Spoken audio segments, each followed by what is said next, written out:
Hi, welcome back to our channel. ഇന്നത്തെ വീഡിയോയിൽ നമ്മൾ പ്രീവിയസ് ഇയേഴ്സ് ചോദിച്ചിട്ടുള്ള കുറച്ച് ക്വസ്റ്റ്യൻസും അതുപോലെ വരുന്ന കോമ്പറ്റേറ്റീവ് എക്സാംസിന് പ്രിപ്പയർ ചെയ്യാൻ പാകത്തിനുള്ള കുറച്ച് പ്രാക്ടീസ് ക്വസ്റ്റ്യൻസുമാണ് ഇൻക്ലൂഡ് ചെയ്തിട്ടുള്ളത്. അപ്പോൾ നമുക്ക് സമയം കളയാതെ തുടങ്ങാം. ആദ്യത്തെ ചോദ്യം, which is the internet browser developed in India? Epic. ഇന്ത്യയിൽ ഡെവലപ്പ് ചെയ്തിട്ടുള്ള ഇൻ്റർനെറ്റ് ബ്രൗസറാണ് Epic privacy browser. Bangalore based ആയ സോഫ്റ്റ്വെയർ കമ്പനി ഹിഡൻ റിഫ്ലെക്സ് ആണ് ഇത് ക്രിയേറ്റ് ചെയ്തത്. Next, who was the brain child of world wide web? Tim Berners Lee. ആരുടെ creation അല്ലെങ്കിൽ invention ആണ് WWW? വേൾഡ് വൈഡ് വെബ് ആരുടെ ആശയമാണെന്നാണ് ചോദ്യം. Tim Berners Lee. 1989 Tim Berners Lee WWW invent ചെയ്തത്. റിസർച്ചേഴ്സിന് ഇൻ്റർനെറ്റിൻ്റെ സഹായത്തോടു കൂടി ഇൻഫർമേഷൻസ് ഈസി ആയിട്ട് ഷെയർ ചെയ്യാൻ പറ്റുന്ന ഒരു സിസ്റ്റം വേണം എന്നതായിരുന്നു അദ്ദേഹത്തിൻ്റെ പ്രൈമറി ഐഡിയ.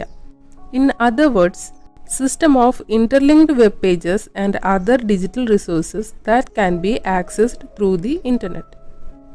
അടുത്തത്, the binary equivalent of 20 is. Binary equivalent എന്ന് പറഞ്ഞാൽ ഒരു നമ്പറിനെ ബൈനറി നമ്പർ സിസ്റ്റത്തിൽ എങ്ങനെയാണ് റെപ്രസെൻറ്റ് ചെയ്യുന്നത്. അതായത് ബൈനറി നമ്പർ സിസ്റ്റത്തിൽ നമുക്കറിയാം 2 ഡിജിറ്റ്സ് മാത്രമേ യൂസ് ചെയ്യുള്ളൂ, 0യും 1ഉം. ബൈനറി ലാംഗ്വേജ് കമ്പ്യൂട്ടറിൻ്റെ ലാംഗ്വേജ് ആണ്.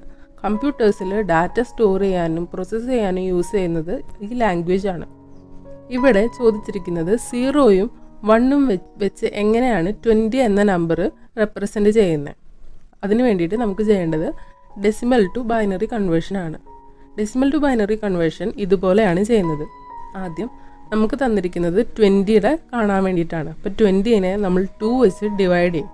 എന്നിട്ട് അതിന് കിട്ടുന്ന കോഷ്യൻറ്റും റിമൈൻഡറും തന്നിരിക്കുന്ന രീതിയിൽ എഴുതണം. 20 ഡിവൈഡഡ് ബൈ 2 നമുക്ക് ആൻസർ 10 കിട്ടും. റിമൈൻഡർ 0.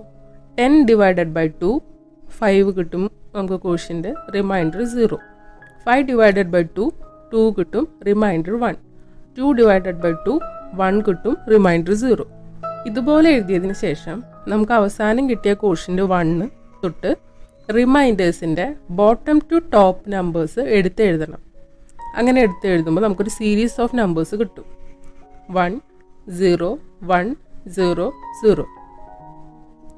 ഇങ്ങനെ ചെയ്യുന്നതിനെയാണ് ഡെസിമൽ ടു ബൈനറി കൺവേർഷൻ എന്ന് പറയാം. അപ്പോൾ 20നെ ബൈനറിയിൽ നമ്മൾ കൺവേർട്ട് ചെയ്ത് റെപ്രസെൻറ്റ് ചെയ്യുന്നത് 1 0 1 0 0 എന്ന നമ്പറാണ്. അടുത്തത്, a group of 8 bits is called. 8 bits ഉള്ള ഒരു ഗ്രൂപ്പിന് എന്താണ് പറയുക? 1 ബൈറ്റ് എന്നാണ് പറയുക. ബിറ്റ് എന്ന് പറഞ്ഞാൽ ഡിജിറ്റൽ ഇൻഫർമേഷൻ്റെ സ്മോളസ്റ്റ് യൂണിറ്റിനെയാണ് ബിറ്റ് എന്ന് പറയുന്നത്. Bit is the smallest unit of digital information. 4 bits ഉള്ള ഒരു ഗ്രൂപ്പിനെ നിബിൾ എന്ന് പറയും. നിബിൾ എന്ന് പറഞ്ഞാൽ എ ഗ്രൂപ്പ് ഓഫ് 4 ബിറ്റ്സ്. ഇനി കൊടുത്തിട്ടുള്ളത് ഒരു യൂണിറ്റ് ചാർട്ടാണ്. ഇതെന്തായാലും നമ്മൾ പഠിച്ചിരിക്കണം. മിക്ക ക്വസ്റ്റ്യൻ പേപ്പേഴ്സിലും യൂണിറ്റ്സ് ചോദിക്കാറുണ്ട്. 1 ബൈറ്റ് എന്ന് പറഞ്ഞാൽ 8 ബിറ്റ്സ് ആണ്. 1 KB is equal to 1024 bytes. 1 MB megabyte is equal to 1024 KB. 1 gigabyte GB is equal to 1024 MB. 1 terabyte TB is equal to 1024 GB. അടുത്തത്, the term cyber space was coined by. Cyber space എന്ന term coin ചെയ്തത് ആരാണ്? William Gibson. American Canadian author William Gibson 1982 Omni മാഗസീനിൽ publish ചെയ്ത സ്റ്റോറിയിലാണ് ആദ്യമായിട്ട് ഈ word use ചെയ്തിട്ടുള്ളത്. പിന്നീട് അദ്ദേഹത്തിൻ്റെ ബുക്കായ ന്യൂറോമാൻസറിലും സൈബർ സ്പേസ് എന്ന വാക്ക് യൂസ് ചെയ്തിട്ടുണ്ട്. അടുത്തത്, which of the following is an impact printer? തന്നിരിക്കുന്നതിൽ ഏതാണ് ഇമ്പാക്റ്റ് പ്രിൻ്റർ എന്നാണ് ചോദിച്ചിട്ടുള്ളത്. ലൈൻ പ്രിൻ്റേഴ്സ് ആണ്. പ്രിൻ്റ് ചെയ്യുന്ന രീതി വെച്ചിട്ട് നമുക്ക് 2 തരത്തിൽ നമുക്ക് പ്രിൻ്റേഴ്സിനെ തരംതിരിക്കാനായിട്ട് സാധിക്കും. ഇമ്പാക്റ്റ് പ്രിൻ്റേഴ്സും നോൺ ഇമ്പാക്റ്റ് പ്രിൻ്റേഴ്സും. പ്രിൻ്ററിൻ്റെ ഉള്ളിലുള്ള ഇങ്ക് റിബൺ പേപ്പറിൽ ഫിസിക്കലി അടിച്ചുകൊണ്ട് അല്ലെങ്കിൽ സ്ട്രൈക്ക് ചെയ്തുകൊണ്ട് ടെക്സ്റ്റോ ഇമേജസോ ഉണ്ടാക്കുന്ന പ്രിൻ്ററുകളെയാണ് നമ്മൾ ഇമ്പാക്റ്റ് പ്രിൻ്റേഴ്സ് എന്ന് പറയുന്നത്. പേപ്പറിൽ ടച്ച് ചെയ്തുകൊണ്ട് പ്രിൻ്റ് ചെയ്യുന്നതിന്. നേരിട്ടുള്ള മെക്കാനിക്കൽ പ്രവർത്തനം ഒരു ടൈപ്പ് റൈറ്റർ എങ്ങനെയാണോ വർക്ക് ചെയ്യുന്നത് അതിന് സമാനമായ രീതിയിലാണ് ടെക്സ്റ്റുകളും ഇമേജസും പ്രിൻ്റ് ചെയ്ത് വരുന്നത്. ഇമ്പാക്റ്റ് പ്രിൻ്ററിൽ മെഷീൻ പാർട്സ് കൂടുതലുണ്ടായിരിക്കും, കമ്പോണൻസ് കൂടുതലുണ്ടായിരിക്കും. ഇതത്ര അഡ്വാൻസ്ഡ് ആയിട്ടുള്ള പ്രിൻറ്റേഴ്സ് അല്ല, ചീപ്പറാണ് ഇമ്പാക്റ്റ് പ്രിൻറ്റേഴ്സ്. ഇമ്പാക്റ്റ് പ്രിൻറ്റേഴ്സിൻ്റെ കുറച്ച് എക്സാമ്പിൾസ് ആണ് കൊടുത്തിട്ടുള്ളത്. Dot matrix printers, line printers, daisy wheel printers. ഇതിൻ്റെയൊക്കെ വർക്കിംഗ് എങ്ങനെയാണെന്നുള്ളതിൻ്റെ ഒരു വീഡിയോയുടെ ലിങ്ക് ഡിസ്ക്രിപ്ഷനിൽ കൊടുക്കാം. ഇനി തന്നിരിക്കുന്നതിൽ ലൈൻ പ്രിൻറ്റേഴ്സ് ആണ് ഇമ്പാക്റ്റ് പ്രിൻറ്റർ. ലൈൻ പ്രിൻറ്ററിൽ അറ്റ് എ ടൈമിൽ ഒരു എൻറ്റയർ ലൈനാണ് പ്രിൻ്റ് ചെയ്തു വരുന്നത്. പ്രിൻ്ററിലുള്ള ഇങ്ക് റിബൺ ഫിസിക്കലി സ്ട്രൈക്ക് ചെയ്തുകൊണ്ടാണ് ഒരു ലൈൻ പ്രിൻ്റ് ചെയ്യുന്നത്. ലേസർ പ്രിൻറ്റേഴ്സും ഇങ്ക് ജെറ്റ് പ്രിൻറ്റേഴ്സും നോൺ ഇമ്പാക്റ്റ് പ്രിൻറ്റേഴ്സാണ്. പേപ്പറിൽ സ്ട്രൈക്ക് ചെയ്യാതെയാണ് ഇങ്ങനത്തെ പ്രിൻറ്റേഴ്സ് പ്രിൻ്റ് ചെയ്യുന്നത്. അടുത്തത് dash is an internet standard for electronic mail transmission. Email ട്രാൻസ്മിഷന് യൂസ് ചെയ്യുന്ന ഇൻ്റർനെറ്റ് സ്റ്റാൻഡേർഡ് ഏതാണെന്നാണ് ചോദിച്ചിട്ടുള്ളത്. SMTP സിമ്പിൾ മെയിൽ ട്രാൻസ്ഫർ പ്രോട്ടോക്കോളാണ്. SMTP ഒരു ഇൻ്റർനെറ്റ് സ്റ്റാൻഡേർഡ് പ്രോട്ടോക്കോളാണ്. എന്തിനുള്ള പ്രോട്ടോക്കോളാണ്? ഒരു സെർവറിൽ നിന്ന് വേറൊരു സെർവറിലേക്ക് ഇമെയിൽ സെൻഡ് ചെയ്യാനായിട്ട് യൂസ് ചെയ്യുന്ന സ്റ്റാൻഡേർഡ് പ്രോട്ടോക്കോളാണ് SMTP. It handles the process of delivering emails from the sender's device to the recipients mail servers. അതിൻ്റെ ബാക്കിയുള്ള ഓപ്ഷൻസ് ഒന്ന് ജസ്റ്റ് പറഞ്ഞു പോവാം.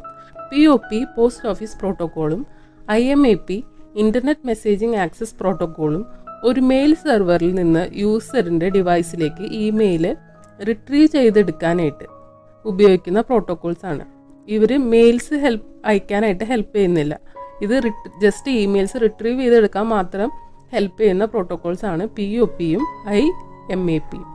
അടുത്തത് HTTP hyper text transfer protocol. ഇൻ്റർനെറ്റിലെ വെബ് പേജസ് ആക്സസ് ചെയ്യുന്നതിനും ബ്രൗസ് ചെയ്യുന്നതിനും ഉപയോഗിക്കുന്ന പ്രോട്ടോക്കോളാണ് HTTP. ഒരു വെബ് ബ്രൗസറും സെർവറിൻ്റെ ഇടയിൽ മെസ്സേജസ് എങ്ങനെ ഫോർമാറ്റ് ചെയ്യപ്പെടുന്നു, ട്രാൻസ്മിഷൻ എങ്ങനെ ചെയ്യപ്പെടുന്നു എന്നൊക്കെ ഈ പ്രോട്ടോക്കോളാണ് തീരുമാനിക്കുന്നത്. അടുത്തത് FTP ഫയൽ ട്രാൻസ്ഫർ പ്രോട്ടോക്കോൾ. ഒരേ നെറ്റ്വർക്കിൽ കണക്ട് ചെയ്തിട്ടുള്ള ക്ലയൻറ്റിൻ്റെയും സെർവറിൻ്റെയും ഇടയിൽ ഫയൽസ് ട്രാൻസ്ഫർ ചെയ്യാൻ യൂസ് ചെയ്യുന്ന പ്രോട്ടോക്കോളാണ് FTP. ഇത് മെയിൻലി യൂസ് ചെയ്യുന്നത് വെബ്സൈറ്റിൽ നിന്നോ സെർവറുകളിൽ നിന്നോ ഫയൽസ് അപ്ലോഡ് ചെയ്യാനും ഡൗൺലോഡ് ചെയ്യാനും ആണിത് സാധാരണയായിട്ട് ഉപയോഗിക്കുന്നത്. അടുത്തത് what is called the topology in which transmission from one central node is send to the other nodes. ഏത് ടോപ്പോളജിയിലാണ് ഒരു സെൻട്രൽ നോഡിൽ നിന്ന് ബാക്കിയുള്ള നോഡ്സിലേക്ക് ട്രാൻസ്മിഷൻ നടക്കുന്നത്? Star topology. സ്റ്റാർ ടോപ്പോളജിയിലാണ് ഇങ്ങനത്തെ ട്രാൻസ്മിഷൻ നടക്കുന്നത്. ബാക്കി ഓപ്ഷൻസ് നോക്കാം. Bus topology. ബസ് ടോപ്പോളജിയിൽ എല്ലാ ഡിവൈസസും ഒരു സിംഗിൾ ഷെയർഡ് കേബിളായിട്ട് കണക്ട് ചെയ്തിരിക്കും. ഈ കേബിളിന് ആണ് ബസ് എന്ന് പറയുന്നത്. ഈ ഷെയർഡ് കേബിൾ അല്ലെങ്കിൽ മീഡിയം വഴിയാണ് ഡാറ്റ കൈമാറ്റം ചെയ്യപ്പെടുന്നത്. അങ്ങനെ ഓരോ ഡിവൈസിനും ട്രാൻസ്മിറ്റ് ചെയ്ത ആ ഡാറ്റ റിസീവ് ചെയ്യാനായിട്ട് സാധിക്കും. റിംഗ് ടോപ്പോളജി എന്ന് പറഞ്ഞിട്ടുണ്ടെങ്കിൽ അതൊരു വൃത്തത്തിൻ്റെ രൂപത്തിൽ സർക്കിൾ ഫോർമാറ്റിലായിരിക്കും ഡിവൈസസ് കണക്ട് ചെയ്തിരിക്കുന്നത്.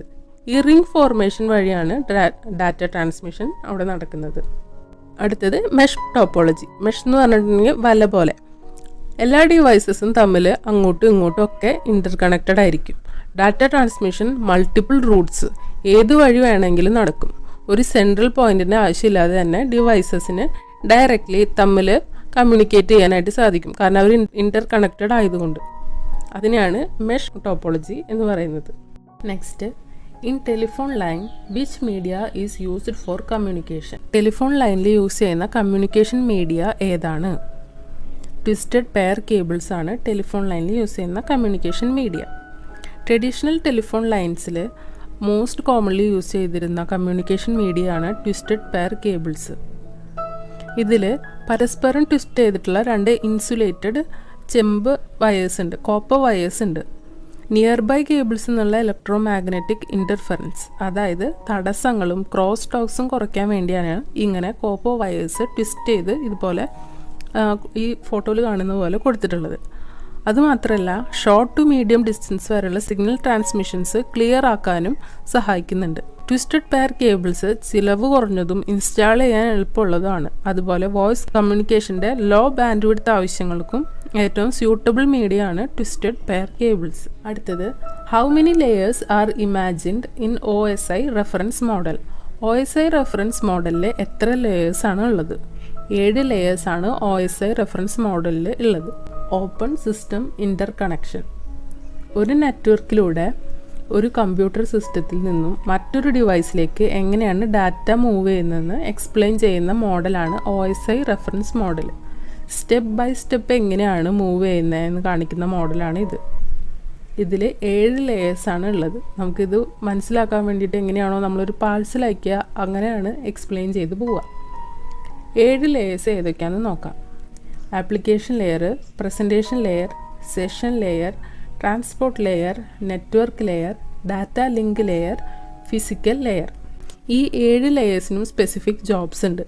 അത് ഏതൊക്കെയാണെന്ന് ഓടിച്ച് നോക്കാം. ബോട്ടം ടു ടോപ്പാണ് നമ്മൾ നോക്കാൻ പോകുന്നത്. ആദ്യം ഫിസിക്കൽ ലെയർ. ഫിസിക്കൽ ലെയറിൽ എന്താ? This is the actual hardware, cables, signals and ports. Physical ലെയറിൽ ഡാറ്റ ട്രാവൽ ചെയ്യുന്ന റോഡായിട്ട് ഇമാജിൻ ചെയ്യാം. ആ റോഡിനെയാണ് ഫിസിക്കൽ ലെയറിൽ പറയുന്നത്. Actual hardware, cable, signals, ports ഒക്കെ ഉള്ളതാണ് ഫിസിക്കൽ ലെയർ.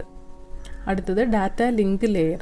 ഡാറ്റ ലിങ്ക് ലെയറിൽ it ensures data is transferred without errors and uses MAC addresses. കറക്റ്റായിട്ട് എറേഴ്സ് ഒന്നുമില്ലാതെ അഡ്രസ്സിൽ പോകുന്നത്, എല്ലാ അഡ്രസ്സും ഉണ്ടോ എന്നൊക്കെ എൻഷുർ ചെയ്യുന്നതാണ് ഡാറ്റ ലിങ്ക് ലെയറിൽ. ഇവിടെയാണ് നമ്മുടെ പാഴ്സലിൽ പ്രോപ്പർ ലേബലിംഗ് നടക്കുന്നുണ്ടോ, അല്ലെങ്കിൽ എറേഴ്സ് ഇല്ലാതെ അഡ്രസ്സ് എഴുതിയിട്ടുണ്ടോ, പ്രോപ്പർ ലേബലിംഗ് നടത്തിയിട്ടുണ്ടോ എന്നൊക്കെ നോക്കുന്നത് ഈ ലെയറിലാണ്. അടുത്തത് network layer. This layer finds the best path for data using IP address. IP addresses use ചെയ്തുകൊണ്ട് ഡാറ്റ ട്രാൻസ്മിഷൻ ചെയ്യാൻ പറ്റിയ ബെസ്റ്റ് പാത്ത് ഏതാണ് എന്ന് ഫൈൻഡ് ചെയ്യുന്നത് എവിടെയാണ്? ഈ നെറ്റ്വർക്ക് ലെയറിലാണ്. അതായത് നമ്മുടെ പാഴ്സലിൻ്റെ കാര്യം പറയുകയാണെങ്കിൽ പാഴ്സൽ ഡെലിവറി ചെയ്യാൻ പറ്റുന്ന ഏറ്റവും ഫാസ്റ്റസ്റ്റ് റൂട്ട് ഏതാണെന്ന് നോക്കില്ലേ, ഗൂഗിൾ മാപ്പിലൊക്കെ നമ്മൾ ഫാസ്റ്റസ്റ്റ് റൂട്ട് ഏതാണ് എന്ന് നോക്കുന്നത് പോലെയാണ് ഇതിൽ. ഈ ലെയറിലാണ് ആ അഡ്രസ്സിൽ ഏറ്റവും ഫാസ്റ്റസ്റ്റ് പാത്ത് ഏതാണെന്ന് നോക്കുന്നത്, നെറ്റ്വർക്ക് ലെയറിൽ. അടുത്തത് transport layer. It breaks data into smaller pieces and makes sure it all arrives. വലിയ ഡാറ്റാസ് ആണെങ്കിൽ അത് ബ്രേക്ക് ഡൗൺ ചെയ്ത് സ്മോളർ പീസസ് ഓഫ് ഡാറ്റ ആക്കിയതിന് ശേഷം അതെല്ലാം കിട്ടേണ്ട സ്ഥലത്ത് എല്ലാ പീസസും എത്തുന്നുണ്ടോ എന്ന് നോക്കുന്ന ട്രാൻസ്പോർട്ട് ലെയർ ആണ്. അതായത് നമ്മളിപ്പോൾ സ്റ്റാൻഡ്സ് അല്ലെങ്കിൽ ബുക്ക് ഷെൽഫ്സ് ഒക്കെ ഓർഡർ ചെയ്യുമ്പോൾ സ്ക്രൂസ്, അതിൻ്റെ സപ്പോർട്ട് ലെഗ്സ്, ട്രേസ് എല്ലാം ഓർഗനൈസ് ചെയ്തിട്ട് സ്മോൾ പാക്കറ്റ്സ് ആയിട്ടാണ് അവർ ഡെലിവറി ചെയ്യുന്നത്. എല്ലാതും കൂടി ഒരുമിച്ചൊരു ചാക്കിലിട്ടിട്ടല്ലല്ലോ അവർ നമുക്ക് കൊണ്ടുവന്ന് തരുന്നത്. സ്ക്രൂസ് എല്ലാം ഒരു ചെറിയ പാക്കറ്റ്സിലാക്കും, സപ്പോർട്ടിങ് ലെഗ്സ് ഒക്കെ ഒരുമിച്ചാക്കും, ട്രേസ് എല്ലാം ഒരുമിച്ച്, അങ്ങനെ 3 പാർട്സ് ആക്കിയിട്ടൊക്കെ ഒരു സ്മോളർ പാക്കറ്റ്സിലാക്കിയിട്ടാണ് അവർ നമുക്ക് ഡെലിവറി ചെയ്യുന്നത്. അതും പല പല ടൈമിലല്ല അവർ നമുക്ക് ഡെലിവറി ചെയ്യുന്നത്, ഒരേ സമയത്താണ് നമുക്കത് ഡെലിവറി ചെയ്ത് തരുന്നത്. ഈ എല്ലാ സാധനങ്ങളും ഒരുമിച്ച് ഡെലിവർ ആവുന്നുണ്ടോ, സ്മോളർ പീസസ് ആക്കിയത് എല്ലാതും ഒരുമിച്ച് അറൈവ് ചെയ്യുന്നുണ്ടോ എന്ന് നോക്കുന്നതും ഏത് ലെയറിലാണ്? ട്രാൻസ്പോർട്ട് ലെയറിലാണ്. അടുത്തത് സെഷൻ ലെയർ. സെഷൻ ലെയർ എന്ന് പറഞ്ഞിട്ടുണ്ടെങ്കിൽ manages communication session between devices. 2 ഡിവൈസസിൽ തമ്മിലുള്ള കമ്മ്യൂണിക്കേഷൻ മാനേജ് ചെയ്യുന്ന ലെയറാണ് സെഷൻ ലെയർ. ഇപ്പോൾ വീടിൻ്റെയോ ഓഫീസിൻ്റെയോ ഒക്കെ അടുത്തുള്ള ഹബ്ബിൽ പാഴ്സൽ എത്തിക്കഴിഞ്ഞാൽ ഡെലിവറി ഓഫീസിൽ നിന്ന് വിളിക്കും, ഈ അഡ്രസ്സിൽ ഡെലിവറി ഉണ്ട്, സ്ഥലത്തുണ്ടാവുമോ എന്നൊക്കെ ചോദിച്ചിട്ട്. അപ്പോൾ റിസീവ് ചെയ്യുക ആളുണ്ടോ എന്നൊക്കെ ചോദിക്കും. അപ്പോൾ നമ്മൾ പറയും ഉണ്ടാവും, അല്ലെങ്കിൽ അപ്പുറത്തെ വീട്ടിൽ കൊടുത്തോളൂ എന്നൊക്കെ പറയും. ഈ കമ്മ്യൂണിക്കേഷൻ മാനേജ് ചെയ്യുന്ന ലെയറാണ് session layer. Manages communication session between devices.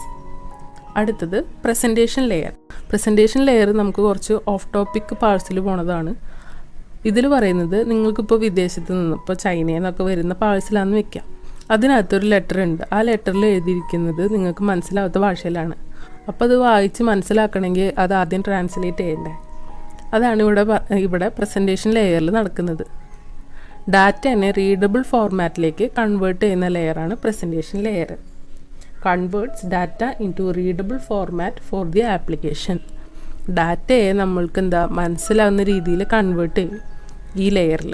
അതുകൂടാതെ എന്തും കൂടി ഇവിടെ നടക്കുന്നുണ്ട്, എൻക്രിപ്ഷനും കംപ്രഷനും കൂടി പ്രസൻറ്റേഷൻ ലെയറിൻ്റെ ജോലികളാണ്. ഷോർട്ടാക്കി പറഞ്ഞാൽ പാഴ്സൽ തർജ്ജമ ചെയ്ത് നിങ്ങൾക്കത് വായിക്കാനോ അല്ലെങ്കിൽ ഉപയോഗിക്കാനോ കഴിയുന്ന വിധത്തിൽ സെറ്റാക്കുന്ന ഒരു ട്രാൻസ്ലേറ്റർ പോലെയാണ് പ്രസൻറ്റേഷൻ ലെയർ. അടുത്ത layer application. This is what you interact with browsers, apps, emails. സിമ്പിളായിട്ട് പറഞ്ഞാൽ door step delivery. Delivery parcel നമ്മൾ കയ്യിൽ കൊണ്ടുവന്ന് തരും, നമുക്ക് തുറന്നത് യൂസ് ചെയ്യാൻ പാകത്തിനായിരിക്കും ഡെലിവറി ചെയ്യുന്നത്. ഫൈനൽ സ്റ്റെപ്പാണിത്. വേർ യൂസേഴ്സ് ആപ്പ് വഴിയോ വെബ് ബ്രൗസേഴ്സ് വഴിയോ ഡാറ്റയുമായിട്ട് ഇൻ്ററാക്ട് ചെയ്യുന്ന layer. Next, INFLIBNET is an example of. INFLIBNET ഏതിൻ്റെ എക്സാമ്പിളാണ്? വാൻ, വൈഡ് ഏരിയ നെറ്റ്വർക്കിൻ്റെ എക്സാമ്പിളാണ് ഇൻഫ്ലിപ്നെറ്റ്. ഇന്ത്യയിലുള്ള വിവിധ അക്കാഡമിക് സ്ഥാപനങ്ങളെയും ലൈബ്രറികളെയും ബന്ധിപ്പിക്കുന്ന UGCയുടെ ഓട്ടോണമസ് ഇൻ്റർ യൂണിവേഴ്സിറ്റി സെൻ്ററാണ് ഇൻഫ്ലിപ്നെറ്റ്. ഇതൊരു ലാർജ് ജോഗ്രഫിക്കൽ ഏരിയയിൽ സ്പാൻ ചെയ്ത് കിടക്കുന്നതുകൊണ്ട് ഇതിനെ വൈഡ് ഏരിയ നെറ്റ്വർക്കായിട്ട് ക്ലാസിഫൈ ചെയ്തിരിക്കുന്നത്. അതിൻ്റെ ബാക്കി ഓപ്ഷൻസ്, ലാൻ എന്ന് പറഞ്ഞാൽ local area network. LAN use ചെയ്യുന്നത് സ്മോൾ ഏരിയാസിലാണ്. ദാറ്റ് ഈസ് സിംഗിൾ ബിൽഡിങ്ങിലൊക്കെ കമ്പ്യൂട്ടേഴ്സും ഡിവൈസസും ഒക്കെ കണക്ട് ചെയ്യാൻ വേണ്ടിയിട്ടാണ് ലാൻ യൂസ് ചെയ്യുന്നത്. Metropolitan area network, MAN use ചെയ്യുന്നത് ഒരു സിറ്റിയിലോ വലിയ ക്യാമ്പസ് ഏരിയാസിലോ ഉള്ള ഒന്നിലധികം ലോക്കൽ ഏരിയ നെറ്റ്വർക്ക്സ് കണക്ട് ചെയ്യുന്നതിനാണ് മാൻ യൂസ് ചെയ്യുന്നത്. ഇത് ലാനിനേക്കാളും വലുതാണ്, ബട്ട് വാനിനേക്കാളും ചെറുതാണ്. വാൻ എന്ന് പറഞ്ഞാൽ wide area network. Large geographical ഏരിയയിൽ വ്യാപിച്ചു കിടക്കുന്ന ഒരു കമ്പ്യൂട്ടർ നെറ്റ്വർക്കാണ് വാൻ. ഒന്നിലധികം ലോക്കൽ ഏരിയ നെറ്റ്വർക്ക്സും മെട്രോപൊളിറ്റൻ ഏരിയ നെറ്റ്വർക്ക്സ് മാനും കണക്ട് ചെയ്യുന്നുണ്ട്. ഒന്നിലധികം ലോക്കൽ ഏരിയ നെറ്റ്വർക്ക്സും കണക്ട് ചെയ്യുന്നുണ്ട്, മെട്രോപൊളിറ്റൻ ഏരിയ നെറ്റ്വർക്ക്സും കണക്ട് ചെയ്യുന്നുണ്ട്. അടുത്തത് CDS ISIS stands for. CDS ISISൻ്റെ ഫുൾ ഫോമാണ് computerised documentation services integrated set of information system. ഇതിൻ്റെ ഡെവലപ്പർ യുനെസ്കോ ആണ്. ഇതിൻ്റെ മെയിൻ പർപ്പസ് എന്ന് പറഞ്ഞിട്ടുണ്ടെങ്കിൽ ഇൻഫർമേഷൻ സ്റ്റോറേജും റിട്രീവലും ആണ്. ഇത് ആദ്യമായിട്ട് റിലീസ് ചെയ്തത് 1985 ഇതിൻ്റെ യൂസേജ് എന്ന് പറഞ്ഞിട്ടുണ്ടെങ്കിൽ സ്മോൾ ടു മീഡിയം സൈസ്ഡ് ലൈബ്രറീസിലുള്ള ബിബ്ലിയോഗ്രഫിക്കൽ ആപ്ലിക്കേഷൻസിന് വേണ്ടിയാണ് ഇത് മെയിനായിട്ട് യൂസ് ചെയ്യുന്നത്. ഇതിൻ്റെ കോസ്റ്റ് എന്ന് പറഞ്ഞിട്ടുണ്ടെങ്കിൽ ഫ്രീ ഓഫ് കോസ്റ്റ് ആണ് യുനെസ്കോ ഇത് പ്രൊവൈഡ് ചെയ്യുന്നത്. അത് തന്നെ കുറച്ച് ഡീറ്റെയിൽ ആയിട്ട് ഡിസ്ക്രിപ്റ്റീവായിട്ട് കൊടുത്തിരിക്കുന്നതെന്ന് വായിച്ചു നോക്കിയാൽ മതി. അടുത്തത്, Nalanda the digital library is an initiation of. ഏതിൻ്റെ ഇനീഷ്യേഷനാണ് Nalanda the digital library? Nalanda digital library എന്നത് കാലിക്കറ്റ് NITയുടെ ഒരു ഡിജിറ്റൽ ലൈബ്രറി സംരംഭമാണ്. ഇതൊരു ഡിജിറ്റൽ റെപ്പോസിറ്ററി ആയിട്ട് സെർവ് ചെയ്യുന്നത്. ഇൻസ്റ്റിറ്റ്യൂട്ടിനുള്ളിലുള്ള അക്കാഡമിക് റിസർച്ച് ആക്ടിവിറ്റീസിന് ഹെൽപ്പ് ചെയ്യാനായിട്ടുള്ള ബുക്സ്, ജേർണൽസ്, തീസിസും അതിലേറെയുള്ള റിസോഴ്സസ് ഇവിടെ ആക്സസ് ചെയ്യാനായിട്ട് സാധിക്കും. അടുത്തത്, ഇത് ഏതിൻ്റെ ഡെഫിനേഷനാണെന്നാണ് ചോദിച്ചിട്ടുള്ളത്. Collection of electronic resources that provides direct or indirect access to a systematically organised collection of data objects is known as digital library. Digital ലൈബ്രറിയുടെ ഡെഫിനേഷനാണ് അത്. സിസ്റ്റമാറ്റിക് ആയിട്ട് ഒരുക്കി വെച്ചിട്ടുള്ള അല്ലെങ്കിൽ സിസ്റ്റമാറ്റിക്കായി ഓർഗനൈസ് ചെയ്ത് വെച്ചിട്ടുള്ള ഡിജിറ്റൽ ഒബ്ജക്റ്റുകളിലേക്കുള്ള ഡയറക്റ്റോ ഇൻഡയറക്റ്റോ ആയ ആക്സസ് കൊടുക്കുന്ന ഇലക്ട്രോണിക് റിസോഴ്സിൻ്റെ കളക്ഷനെ പറയുന്നതാണ് ഡിജിറ്റൽ ലൈബ്രറി. ഡിജിറ്റൽ ലൈബ്രറിയിലെ എല്ലാ റിസോഴ്സസും ഡിജിറ്റൽ ഫോർമാറ്റിലായിരിക്കും ഉണ്ടാവുക. ഈ ക്വസ്റ്റ്യൻ്റെ ബാക്കി ഓപ്ഷൻസ് നോക്കാം. ഇലക്ട്രോണിക് ലൈബ്രറി ഡിജിറ്റൽ ലൈബ്രറിയോട് സിമിലർ ആണെങ്കിലും ചെറിയ വ്യത്യാസങ്ങളുണ്ട്. ഇലക്ട്രോണിക് ലൈബ്രറി എന്ന് പറഞ്ഞാൽ ഇലക്ട്രോണിക് ടെക്നോളജി ഉപയോഗിച്ച് ഇൻഫർമേഷൻ ലഭ്യമാക്കുന്ന ലൈബ്രറിയാണ് ഇലക്ട്രോണിക് ലൈബ്രറി. ഇത് ഡിജിറ്റൽ ലൈബ്രറി പോലെ സിസ്റ്റമാറ്റിക്കലി ഓർഗനൈസ്ഡ് ഒന്നും ആയിരിക്കില്ല. എന്നാലും ഇലക്ട്രോണിക് സംവിധാനങ്ങളിലൂടെയാണ് സേവനങ്ങൾ നൽകുന്നത്. ഓൺലൈൻ ഡാറ്റാബേസസ്, ജേർണൽസ്, CD-ROMs ഒക്കെ പോലെ. അടുത്തത് ഹൈബ്രിഡ് ലൈബ്രറി എന്ന് പറയുന്നത് പ്രിൻ്റ് റിസോഴ്സസും ഡിജിറ്റൽ റിസോഴ്സസും ഒരുമിച്ച് കമ്പൈൻ ചെയ്തിരിക്കുന്ന ലൈബ്രറികളെയാണ്. ഇത് ട്രഡീഷണൽ ലൈബ്രറി സേവനങ്ങളും ഇലക്ട്രോണിക് റിസോഴ്സസുകളും ബ്ലെൻഡ് ചെയ്തുകൊണ്ട് അല്ലെങ്കിൽ മെർജ് ചെയ്തുകൊണ്ട് യൂസേഴ്സിന് വിവിധ ഫോർമാറ്റുകളിലുള്ള മെറ്റീരിയൽസിലേക്ക് ആക്സസ് പ്രൊവൈഡ് ചെയ്യുന്നുണ്ട്. വെർച്വൽ ലൈബ്രറി ഡിജിറ്റൽ രൂപത്തിലായിരിക്കും ഉണ്ടാവുക. ഇത് ഇൻ്റർനെറ്റ് വഴി മാത്രമേ നമുക്ക് ആക്സസ് ചെയ്യാനായിട്ട് സാധിക്കുള്ളൂ. ഇതിന് ഒരു ഫിസിക്കൽ ലൊക്കേഷൻ ഉണ്ടായിരിക്കില്ല. ഓൺലൈൻ ഡാറ്റാബേസുകളും ഇലക്ട്രോണിക് കളക്ഷൻസും വഴിയാണ് റിസോഴ്സസ് നമുക്ക് റിമോട്ട്ലി ആക്സസ് ചെയ്യാനായിട്ട് സാധിക്കുള്ളൂ. ഇതാണ് വെർച്വൽ ലൈബ്രറി. ഇതിനൊരു ഫിസിക്കൽ ലൊക്കേഷൻ ഉണ്ടായിരിക്കില്ല വെർച്വൽ ലൈബ്രറിക്ക്. അടുത്തത്, digital reference services can be offered through. Digital reference services ഏത് മാർഗത്തിലൂടെയാണ് പ്രൊവൈഡ് ചെയ്യുന്നത്? ആസ്ക് യുവർ ലൈബ്രറിയൻ വഴിയാണ്, അല്ലെങ്കിൽ ആസ്ക് എ ലൈബ്രറിയൻ വഴി നമുക്ക് ഡിജിറ്റൽ റെഫറൻസ് സർവീസസ് കിട്ടും. യൂസേഴ്സിന് ഇൻഫർമേഷൻ കണ്ടെത്താൻ വേണ്ടിയിട്ട് ലൈബ്രറീസ് പ്രൊവൈഡ് ചെയ്യുന്ന ഒരു ഡിജിറ്റൽ റെഫറൻസ് സർവീസാണ് ആസ്ക് യുവർ ലൈബ്രറിയൻ അല്ലെങ്കിൽ ആസ്ക് എ ലൈബ്രറിയൻ. യൂസേഴ്സിന് ലൈബ്രറിയിലേക്ക് നേരിട്ട് പോകാതെ തന്നെ ചോദ്യങ്ങൾ ചോദിക്കാം. ഫിസിക്കലി നമ്മൾ ലൈബ്രറിയിൽ പ്രസൻ്റ് ആവണം എന്നില്ല. ലൈബ്രറിയൻസിനോട് യൂസേഴ്സിന് ഓൺലൈനായിട്ട് ഇൻറ്ററാക്ട് ചെയ്യാനായിട്ട് സാധിക്കും. അത് ഏതൊക്കെ പ്ലാറ്റ്ഫോംസിലൂടെയാണ് നമുക്ക് ഇൻറ്ററാക്ട് ചെയ്യാമെന്നാണ് അതിൽ പറഞ്ഞിട്ടുള്ളത്. Live chat, emails, web forms, SMS, message apps ഒക്കെ വഴി നമുക്ക് ലൈബ്രറിയൻസായിട്ട് ഓൺലൈനായിട്ട് ഇൻറ്ററാക്ട് ചെയ്യാനായിട്ട് സാധിക്കും. ഇതുവഴി ബുക്സ് എവിടെയാണ് ലൊക്കേറ്റ് ചെയ്തിരിക്കുന്നത്, ജേർണൽ ആർട്ടിക്കിൾസ് എവിടെയാണ് ലൊക്കേറ്റ് ചെയ്തിരിക്കുന്നത്, ഡാറ്റാബേസസ്, സൈറ്റേഷൻ ഗൈഡ്സ് ഒക്കെ എവിടെയാണ് ലൊക്കേഷൻ, അതിൻ്റെ ലൊക്കേഷൻ സൈറ്റ്സ് ഏതൊക്കെയാണെന്നാണ് നമുക്ക് അറിയാനായിട്ട് സാധിക്കും. ഇത് മോസ്റ്റ്ലി അക്കാഡമിക്കും പബ്ലിക് ലൈബ്രറീസിലുമാണ് യൂസ് ചെയ്യുന്നത്. അവർ പ്രൊവൈഡ് ചെയ്യുന്ന സർവീസാണ് ഇത്. ഡിസ്റ്റൻ്റായിട്ട് പഠിക്കുന്നവർക്കും റിമോട്ട് യൂസേഴ്സ്, അതായത് ട്രാൻസ്പോർട്ടേഷൻ ബുദ്ധിമുട്ടുള്ളവർ, ഡിഫറെൻറ്റ് ജോഗ്രഫിക്കൽ ലൊക്കേഷൻസിൽ താമസിക്കുന്നവർ, റിമോട്ട്ലി ജോലി ചെയ്യുന്ന ആൾക്കാർക്ക് ഒക്കെ ഫിസിക്കലി ലൈബ്രറിയിൽ വരാൻ പറ്റിയെന്ന് വരില്ല. സോ അവർക്ക് ഈ ഡിജിറ്റൽ സർവീസസ് വളരെ യൂസ്ഫുൾ ആയിരിക്കും. ഈ സർവീസസ് വഴി ഡിജിറ്റൽ ലിറ്ററസിയും അതുപോലെ ലൈബ്രറി റിസോഴ്സസ് യൂട്ടിലൈസ് ചെയ്യാനായിട്ട് യൂസേഴ്സിനെ പ്രോത്സാഹിപ്പിക്കുന്നുണ്ട്. ഫിസിക്കൽ പ്രസൻസ് ഇല്ലാതെ തന്നെ യൂസേഴ്സിന് ലൈബ്രറിയനും തമ്മിലുള്ള ഒരു ഇൻറ്ററാക്ഷനെ പ്രൊമോട്ട് ചെയ്യുന്നുണ്ട്. അതാണ് ആസ്ക് എ ലൈബ്രറിയൻ അല്ലെങ്കിൽ ask your librarian.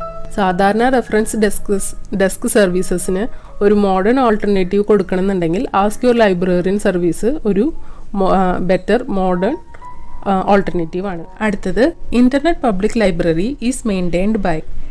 Internet public library ആരാണ് മെയിൻറ്റെയിൻ ചെയ്യുന്നത്? Drexel University. ഇതിൻ്റെ launch University of Michigan's school of information ആണ് 1995 IPL internet public library launch ചെയ്തത്. റെഫറൻസ് സർവീസസ് ഓൺലൈനായി ഓഫർ ചെയ്തിരുന്ന one of the first digital ലൈബ്രറിയാണ് IPL. ഇതിൻ്റെ purpose quality ഉള്ളതും റിലയബിളായ ഇൻഫർമേഷൻസും free ആയാണ് പ്രൊവൈഡ് ചെയ്തിരുന്നത്. ഇതൊരു നോൺ പ്രോഫിറ്റ് എഡ്യൂക്കേഷണൽ പ്രൊജക്റ്റ് ആയിരുന്നു. പിന്നീട് Drexel universities college of information science and technology ഇതിൻ്റെ മെയിൻ്റനൻസ് ഏറ്റെടുത്തു. അതിനുശേഷമാണ് ഡിജിറ്റൽ ലൈബ്രറിയൻഷിപ്പിൻ്റെയും റിമോട്ട് റെഫറൻസ് സർവീസസുകളുടെയും ഒരു പ്രധാന എക്സാമ്പിളായിട്ട് IPL മാറിയത്. Original IPL website shut down ചെയ്തെങ്കിലും ഡിജിറ്റൽ ലൈബ്രറി ഹിസ്റ്ററിയിൽ ഒരു പ്രധാന മൈൽ സ്റ്റോൺ ആയിട്ട് ഇതിനെ കൺസിഡർ ചെയ്യുന്നുണ്ട്. 2009 IPL ലൈബ്രറിയൻസ് ഇൻ്റർനെറ്റ് ഇൻഡെക്സുമായിട്ട് മെർജ് ചെയ്യപ്പെട്ടു. ആ പുതിയ സൈറ്റിനെ IPL 2 എന്നാണ് അറിയപ്പെട്ടിരുന്നത്. IPL 2 June 30, 2015 വരെയേ ഓപ്പറേഷനിലായിരുന്നുള്ളൂ. IPL 2 മെയിൻറ്റെയിൻ ചെയ്തിരുന്നത് ഡ്രെക്സൽ യൂണിവേഴ്സിറ്റി തന്നെയാണ്. ഇതിൻ്റെ റീലോഞ്ച് ജനുവരി 2020 IPL പുതിയ രൂപത്തിൽ റീഓപ്പൺ ചെയ്യപ്പെട്ടു. IPL 2 പിന്നെയും IPL എന്നാക്കി. അന്ന് ബാൺസ് ആൻഡ് നോബൽ എഡ്യൂക്കേഷൻ IPLൻ്റെ ഓണർഷിപ്പ് ഏറ്റെടുത്തു.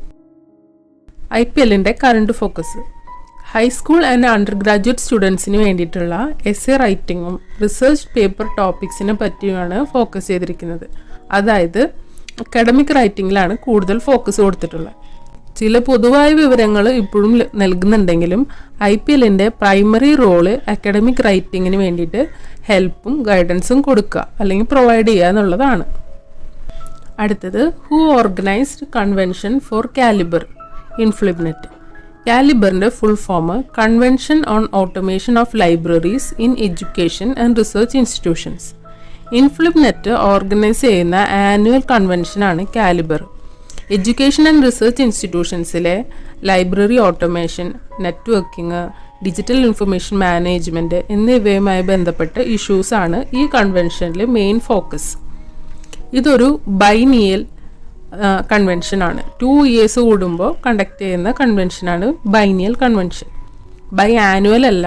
ബൈ ആനുവൽ എന്ന് പറഞ്ഞിട്ടുണ്ടെങ്കിൽ 1 year 2 വട്ടം കണ്ടക്ട് ചെയ്യും. Biennial കൺവെൻഷനാണ് calibre convention. 1994 ഈ കൺവെൻഷൻ സ്റ്റാർട്ട് ചെയ്തത്.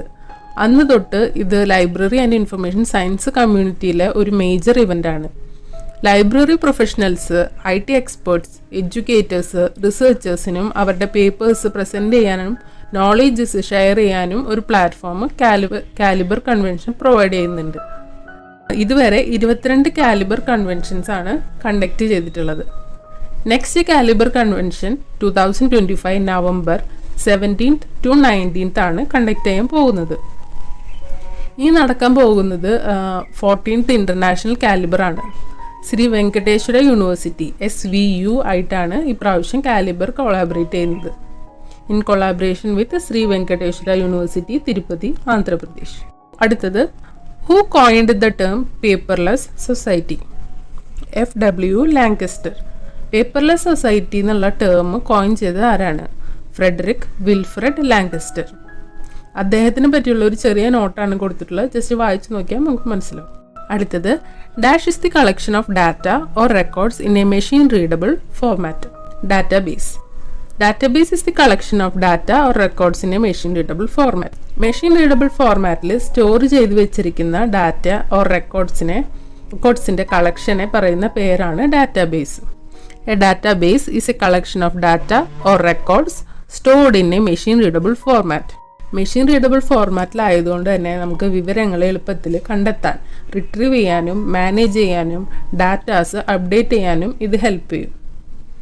ഇതിൻ്റെ എക്സാമ്പിൾസ് ആണ് MySQL, Oracle, Microsoft access etcetera.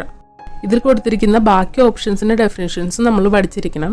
Definitions പഠിക്കാൻ ബുദ്ധിമുട്ടുള്ളവർ അതിൻ്റെ കോൺസെപ്റ്റ് എങ്കിലും മനസ്സിലാക്കിയിട്ട് വെക്കണം.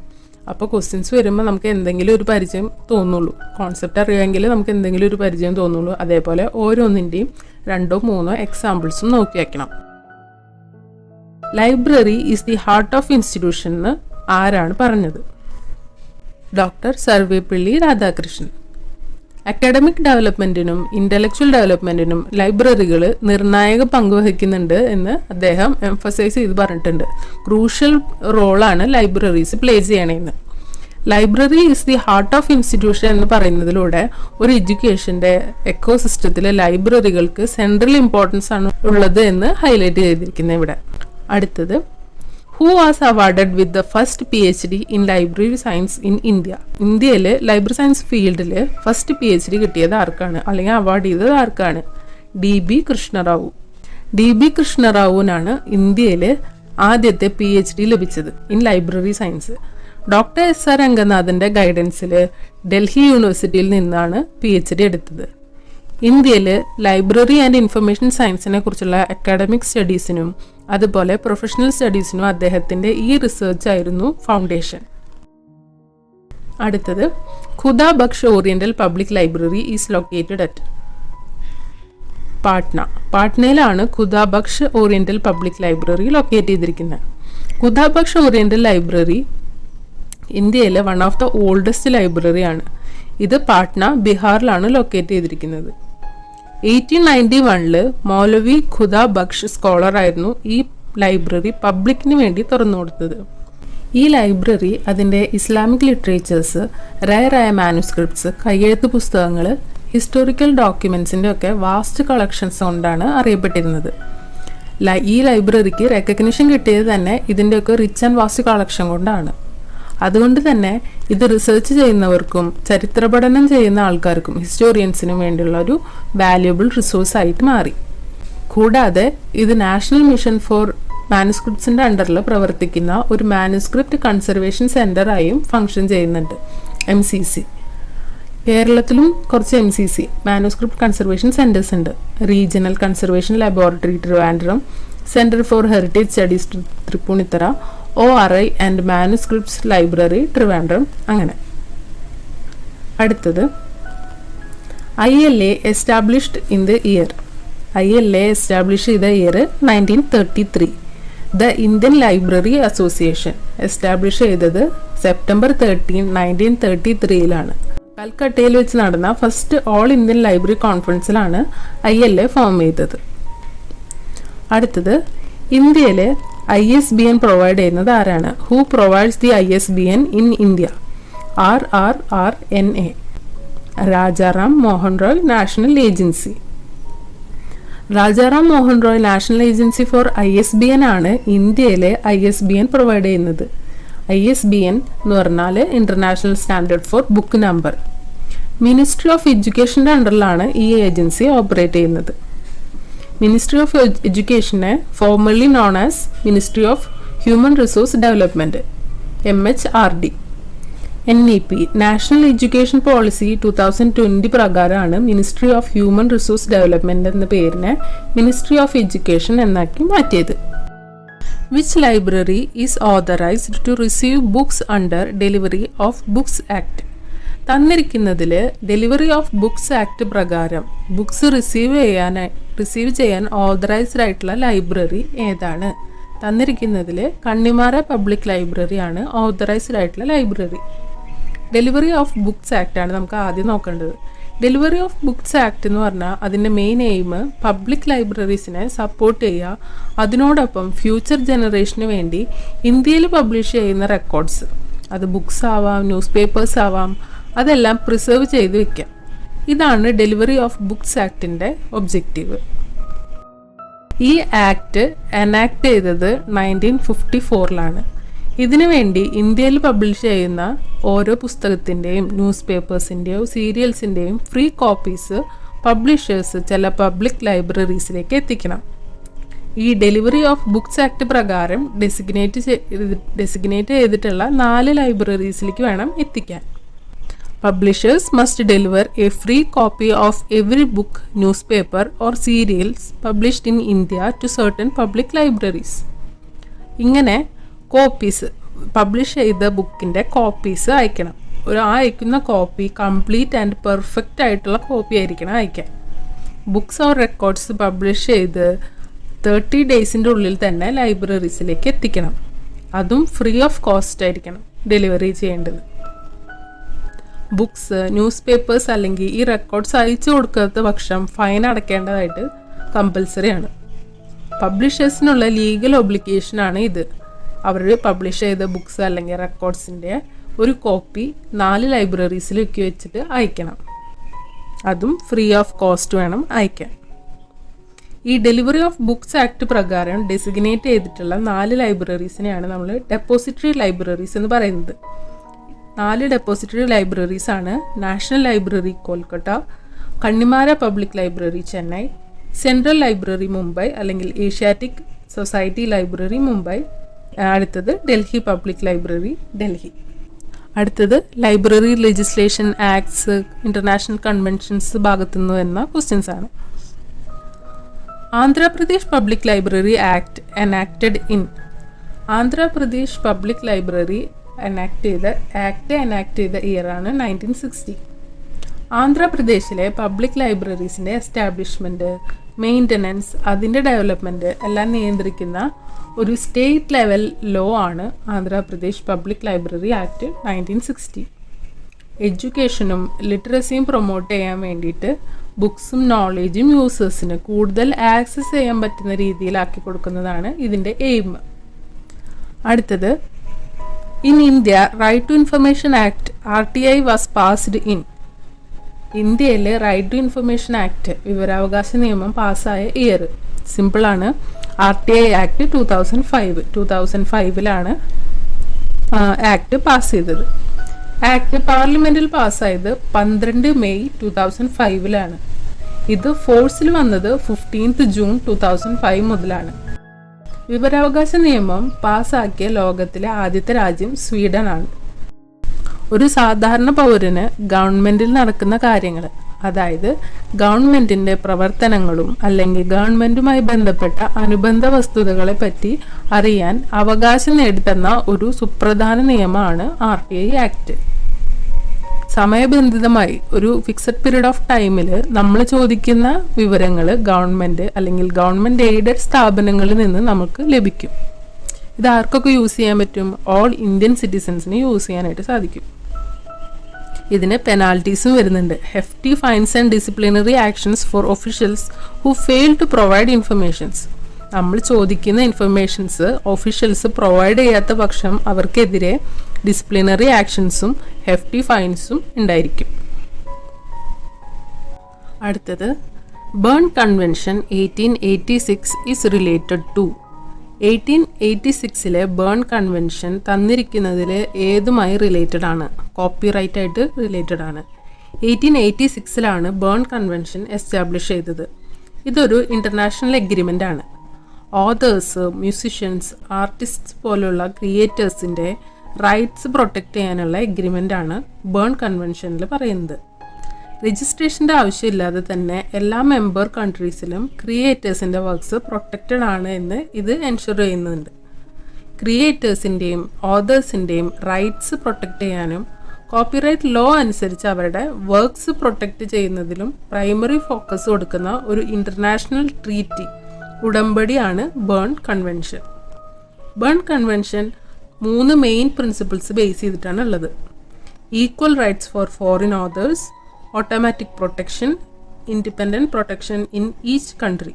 UN ഏജൻസി ആയ the world intellectual property organization വിപ്പോ ആണ് ബേൺ കൺവെൻഷൻ്റെ ഗവേണിംഗ് ബോഡി. അടുത്തത് പ്രാക്ടീസ് ക്വസ്റ്റ്യൻസ് ആണ് നമ്മളിനി പോകുന്നത്. Who invented the Dewey decimal classification system? Dewey decimal classification system invent ചെയ്തത് ആരാണ്? Melville Dewey.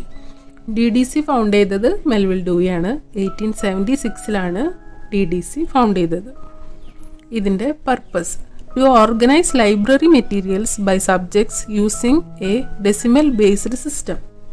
Decimal based system ഉപയോഗിച്ച് സബ്ജക്റ്റ് അനുസരിച്ച് ലൈബ്രറി മെറ്റീരിയൽസിനെ ഓർഗനൈസ് ചെയ്യുക എന്നതാണ് ഇതിൻ്റെ പർപ്പസ്. അടുത്തത് structure. Divides knowledge into 10 main classes, each further divided into 10 divisions and so on. Universe of നോളേജിനെ 10 മെയിൻ ക്ലാസ് ആക്കി ഡിവൈഡ് ചെയ്തിട്ടുണ്ട്.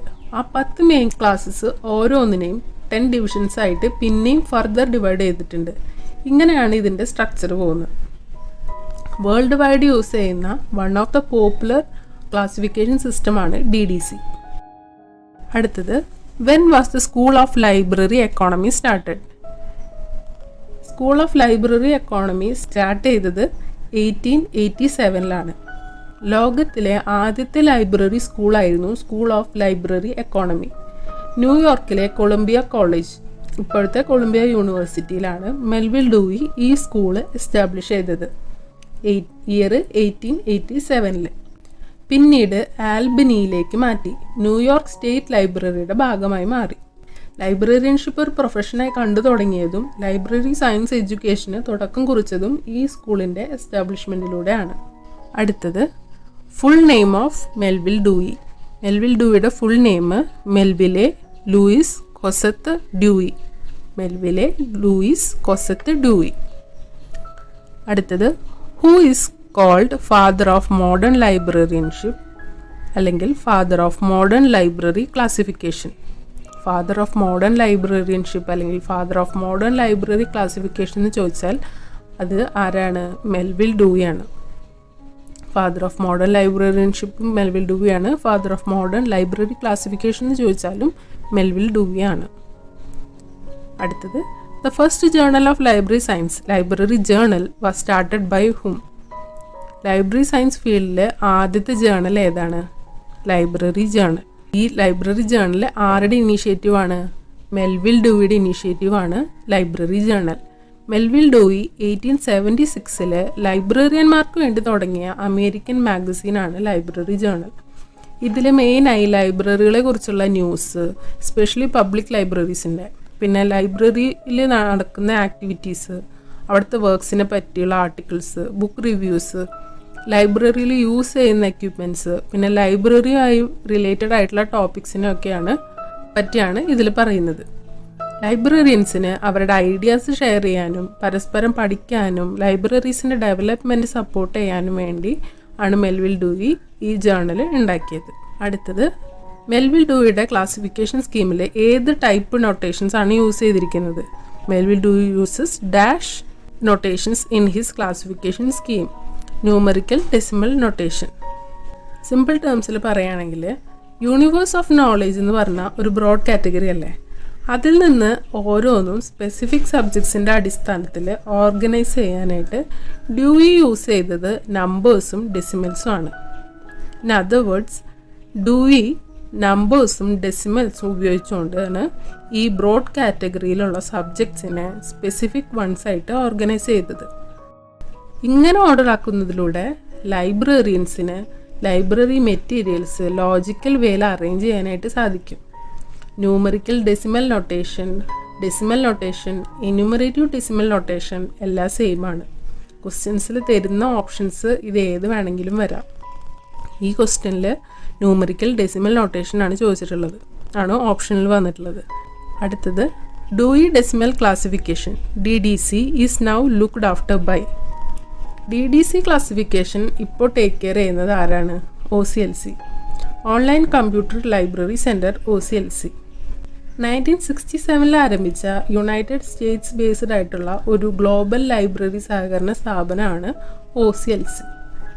Dewey decimal classification system maintain ചെയ്യേണ്ടതും അപ്ഡേറ്റ് ചെയ്യേണ്ടതും OCLCയുടെ റെസ്പോൺസിബിലിറ്റിയാണ്.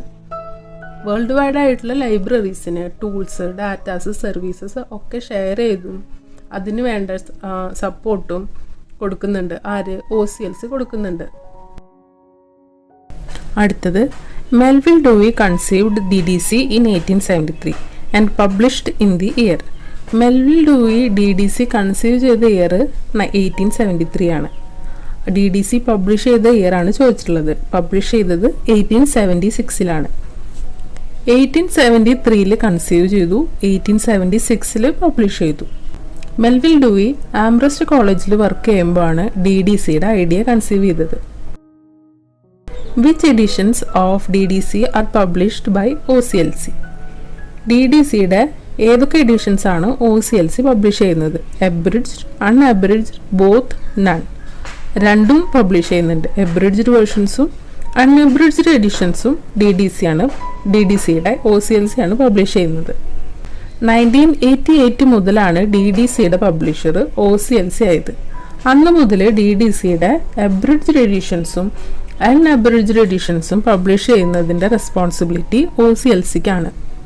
അൺഅബ്രിഡ്ജ്ഡ് എഡിഷൻസ് എന്ന് പറഞ്ഞാൽ അതിൽ ഫുൾ ഡീറ്റെയിൽഡ് വേർഷൻസ് ഉണ്ടായിരിക്കും. 4 വോള്യൂംസ് ഇൻക്ലൂഡഡ് ആയിരിക്കും. ഇത് ലാർജ് ലൈബ്രറീസിലാണ് ഈ അൺഅബ്രിഡ്ജ്ഡ് എഡിഷൻസ് യൂസ് ചെയ്യുന്നത്. എബ്രിഡ്ജ്ഡ് എഡിഷൻസിൽ അതിൻ്റെ ഷോർട്ടൺ വേർഷൻസ് ആയിരിക്കും ഉണ്ടായിരിക്കുക. അത് കുറച്ച് കളക്ഷൻസ് മാത്രമുള്ള ലൈബ്രറീസ്, അതായത് സ്മോൾ ലൈബ്രറീസിലൊക്കെയാണ് യൂസ് ചെയ്യുന്നത് എബ്രിഡ്ജ്ഡ് വേർഷൻ. അടുത്തത് first edition of DDC was having dash pages. DDCയുടെ ഫസ്റ്റ് എഡിഷനിൽ എത്ര പേജസ് ആയിരുന്നു ഉണ്ടായിരുന്നത്? 44 പേജസ് ആയിരുന്നു ഉണ്ടായിരുന്നത്. DDCയുടെ ഫസ്റ്റ് എഡിഷൻ 1876 പബ്ലിഷ് ചെയ്തത്. ഒരു 44 പേജുള്ള പാംഫ്ലെറ്റ് ആയിട്ടാണ് പുറത്തിറക്കിയത്. പാംഫ്ലെറ്റിൻ്റെ പേര് a classification and subject index for cataloguing and arranging the books and pamphlets of library. ഇതായിരുന്നു ആ പാംഫ്ലെറ്റിൻ്റെ പേര്. അടുത്തത് Melvil Dewey was a key founder of which major library association? ഏത് മേജർ ലൈബ്രറി അസോസിയേഷൻ്റെ കീ ഫൗണ്ടർ ആയിരുന്നു Melvil Dewey? ALA, American library association. ALA United States base ചെയ്തിട്ടുള്ള ഒരു നോൺ പ്രോഫിറ്റ് ഓർഗനൈസേഷനാണ്. എസ്റ്റാബ്ലിഷ് ചെയ്ത ഇയർ October 6, 1876. ഹെഡ് ക്വാർട്ടേഴ്സ് വരുന്നത് Chicago, United States. ഇതിൻ്റെ main objective internationally library സർവീസസും ലൈബ്രറിയൻഷിപ്പും പ്രൊമോട്ട് ചെയ്യാനാണ്. ഇത് വേൾഡിലെ തന്നെ ഏറ്റവും ഓൾഡസ്റ്റും ലാർജസ്റ്റും ആയ ലൈബ്രറി അസോസിയേഷനാണ്. ALAയുടെ ഫൗണ്ടിംഗ് മെമ്പേഴ്സിൽ some of the prominent figures ആണ് Melvil Dewey, Justin Winsor, CA Cutter. അടുത്തത് Francis Bacon is often regarded as the father of which of the following? തന്നിരിക്കുന്നതിൽ ഏതിൻ്റെ ഫാദർ ആയിട്ടാണ് ഫ്രാൻസിസ് ബേക്കൺ അറിയപ്പെടുന്നത്? Rationalism, empiricism, structuralism, idealism. എംപിരിസിസത്തിൻ്റെ ഫാദറായിട്ടാണ് Francis Bacon അറിയപ്പെടുന്നത്. Empiricism എന്ന് പറഞ്ഞാൽ ഒരു ഫിലോസഫിക്കൽ തിയറിയാണ്. തിയറിയിൽ പറയുന്നത് സെൻസറി എക്സ്പീരിയൻസസിൽ നിന്നാണ് നമുക്ക് പ്രൈമറിലി അറിവ് ലഭിക്കുന്നത് എന്നാണ്. സെൻസറി എക്സ്പീരിയൻസസ് എന്ന് പറഞ്ഞാൽ കാണാൻ, കേൾക്കാൻ, ടച്ച് ചെയ്യാൻ, സ്മെല്ല്, ടേസ്റ്റ് ചെയ്യാൻ, അങ്ങനെയൊക്കെ.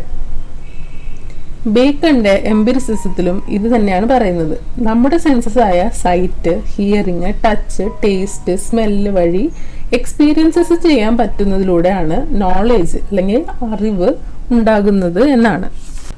ഈ എക്സ്പീരിയൻസസിലൂടെയാണ് നമുക്ക് പ്രൈമറിലി നോളേജ് കിട്ടുന്നത്.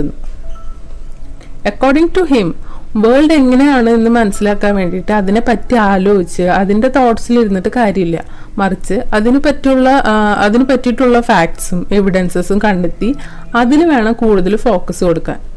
അതാണ് അദ്ദേഹത്തിൻ്റെ ബിലീഫ്സ്. ഫ്രാൻസിസ് ബേക്കൻ്റെ ബിലീഫ് അങ്ങനെയായിരുന്നു. അടുത്തത്, knowledge is power related to reading maketh a man, conference a ready man and writing an exact man. Who quoted this? Some books are to be tasted, other to be swallowed, and some few to be chewed and digested. Who remarked? ഇതുപോലെ Francis ബേക്കൻ്റെ quotes അല്ലെങ്കിൽ remarks ചോദിച്ച് കണ്ടിട്ടുണ്ട്. അപ്പോൾ ഇത് 3 എണ്ണമാണ് മെയിനായിട്ട് നമുക്ക് ചോദിച്ച് കണ്ടിട്ടുള്ളത്. Knowledge is power, reading maketh A full man, confidence A ready man and writing an exact man. Some books are to be tasted, others to be swallowed, and some few to be chewed and digested. ഇങ്ങനെ ചോദിച്ചിട്ടുണ്ടെങ്കിൽ എന്താണ് answer ചെയ്തേണ്ടത്? Francis Bacon. Father of empiricism ചോദിച്ചാലും father of scientific method ചോദിച്ചാലും Francis Bacon വേണം എഴുതാൻ. Known as father of empiricism and father of scientific method. Scientific researches ചെയ്യുമ്പോൾ empirical ഒബ്സർവേഷൻസിനും എക്സ്പീരിയൻസസിൽ നിന്നുള്ള ഇൻഡക്റ്റീവ് റീസണിങ്ങിനുമാണ് അദ്ദേഹം ഇമ്പോർട്ടൻസ് കൊടുത്തിട്ടുള്ളത്. അദ്ദേഹം നോളജിനെ ക്ലാസിഫൈ ചെയ്തിരിക്കുന്നത് ഹ്യൂമൻ മൈൻഡിൻ്റെ 3 ഫാക്കൽറ്റീസിനെ ബേസ് ചെയ്തിട്ടാണ്: മെമ്മറി, ഇമാജിനേഷൻ ആൻഡ് റീസൺ. അദ്ദേഹത്തിൻ്റെ ഈ നോളജ് ക്ലാസിഫിക്കേഷൻ്റെ രീതിയാണ് മോഡേൺ നോളജ് ഓർഗനൈസേഷന് അടിസ്ഥാനമായി മാറിയത്. ഇതിൽ ഇമ്പോർട്ടൻ്റ് ആയിട്ട് ഓർത്ത് വെക്കേണ്ടത് ഈ 3 ഫാക്കൽറ്റീസാണ്, ഹ്യൂമൻ മൈൻഡ് ഫാക്കൽറ്റീസാണ് ഓർത്ത് വെക്കേണ്ടത്: മെമ്മറി, ഇമാജിനേഷൻ, റീസൺ. അടുത്തത്, in his vision of universe of knowledge, Bacon classified knowledge into how many parts? Bacon universe of നോളജിനെ എത്ര പാർട്സ് ആയിട്ടാണ് ക്ലാസിഫൈ ചെയ്തിട്ടുള്ളത്? 3 പാർട്സ് ആയിട്ടാണ് ക്ലാസിഫൈ ചെയ്തിട്ടുള്ളത്: history, poetry and philosophy. Human മൈൻഡിൻ്റെ 3 അടിസ്ഥാന കഴിവുകളായ മെമ്മറി, ഇമാജിനേഷൻ, റീസൺ, യുക്തി എന്നിവയെ അടിസ്ഥാനമാക്കിയാണ് ഫ്രാൻസിസ് ബേക്കൺ നോളജിനെ ക്ലാസിഫൈ ചെയ്തിരിക്കുന്നത്. മുന്നത്തെ ക്വസ്റ്റ്യനിൽ പറഞ്ഞിട്ടുണ്ടായിരുന്നു മെമ്മറി, ഇമാജിനേഷൻ, റീസൺ. അപ്പോൾ ഇവിടെ യൂണിവേഴ്സ് ഓഫ് നോളജിനെ അദ്ദേഹം 3 ആയിട്ട് ക്ലാസിഫൈ ചെയ്തിട്ടുണ്ട്: ഹിസ്റ്ററി ഫ്രം മെമ്മറി, പോയട്രി അല്ലെങ്കിൽ പോയസി from imagination, philosophy from reason. ഇത് ഹ്യൂമൻ മൈൻഡ് ഫാക്കൽറ്റീസും നോളജ് ക്ലാസിഫിക്കേഷൻസും തമ്മിൽ റിലേറ്റ് ചെയ്ത് പറഞ്ഞിരിക്കുന്നതാണ്. അത്ര ഡീറ്റെയിൽ ആയിട്ട് നമുക്ക് പോകേണ്ട ആവശ്യമില്ല.